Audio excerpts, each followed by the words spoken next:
আমি আজকে সরাসরি রাজশাহীর মালিকের সাথে কথা বলেছি এবং তিনি আমাদেরকে আশ্বস্ত করেছেন যে তিনি পেমেন্টটা ক্লিয়ার করবেন এবং আমরা আমাদের পক্ষ থেকে বলেছি যদি তিনি সেটা করতে ব্যর্থ হন অথবা না করেন সেক্ষেত্রে পরবর্তীতে আমরা আর কথা বলার মধ্যে থাকবো না, আমরা আইনি ব্যবস্থা নিব। আমরা সব কিছুরই ধারাবাহিকতা রক্ষা করতে চেয়েছি, তবে সময় কম থাকা ছাড়াও আর অনেকগুলো চ্যালেঞ্জ ছিল। আপনারা জানেন যে বিসিবিতে বোর্ডে অনেক বড় পরিবর্তন এসেছে।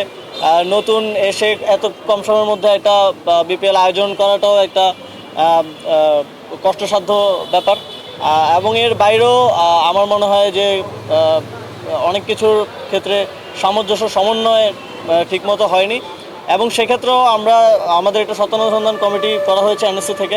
আমরা সেই বিষয়গুলো খতিয়ে দেখব যে কোথায় কোথায় এরর ছিল এবং will try to fix it. কারো যদি অবহেলা থাকে আমরা সেটাকেও অ্যাড্রেস করব। শূন্যপদগুলো পূরণের কিছু প্রসেস আছে। আপনারা জানেন যে যেই 12 জন ডিরেক্টর থেকে আসেন, এনএসসি থেকে আসেন, আমাদের সারা দেশের ক্রীড়া সংস্থাগুলো ভেঙে দেওয়া হয়েছে। ফলে সেগুলো পুনর্গঠনের মাধ্যমেই ডিস্ট্রিক্ট ডিভিশনাল যে ক্রীড়া সংস্থা পুনর্গঠনের পরে সেখান থেকে ডিরেক্টররা আসবেন এবং ইলেকশনের যে ব্যাপারটা, ইলেকশন তো একটা নির্দিষ্ট ডিউ টাইম আছে, মেবি অগস্টে আবার ইলেকশনের সময় আসতেছে, তো ডিউ টাইমেই ইলেকশন হবে আশা করা যায়। আপনারা দেখেছেন আমরা গতকালকে একটা ফ্যাক্ট ফাইন্ডিং কমিটি করা হয়েছে, সত্যানুসন্ধান কমিটি এনএসসি থেকে। সত্যানুসন্ধান কমিটি মূলত দেখবে যে কোথায় কোথায় এররগুলো ছিল এবং তার ভিত্তিতেই আমরা সেই সমস্যাগুলোকে অ্যাড্রেস করব। কারো যদি কোনো অবহেলা থেকে থাকে আমরা অবশ্যই সেটাকে অ্যাড্রেস করব। আমার দিক থেকে আমরা যেই সত্যানুসন্ধান কমিটি করেছি, এই কমিটি খুঁজে বের করবে যে যেই দলগুলোর আসলে এই সামর্থ্য ছিল না তারা কিভাবে আসলে এখানে আসলো।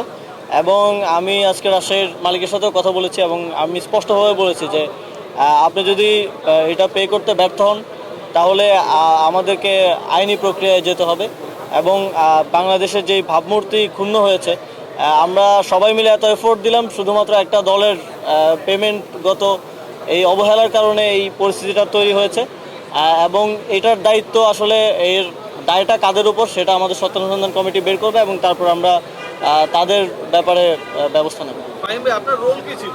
Select Rajshahi as a member secretary of the governing council. আপনি কি জানতেন? আপনার তথ্যটা কি ছিল যেটার উপর ভিত্তি করে আপনি ট্রাস্ট করতে পারেন এরকম একজন ফ্র্যাঞ্চাইজি মালিকের?